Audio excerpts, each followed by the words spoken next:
Hello everyone, this is Larry, Old Fort Pipe and Tobacco.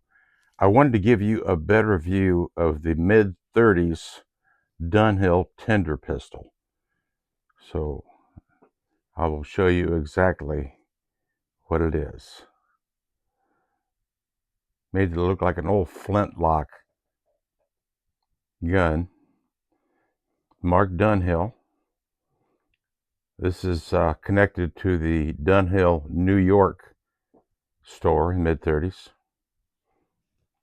We'll open it up here. Flint steel. Takes lighter fluid.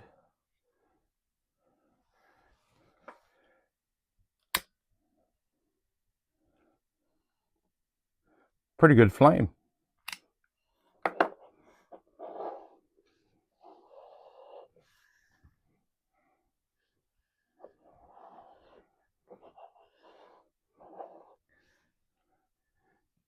You have to admit, that's fun.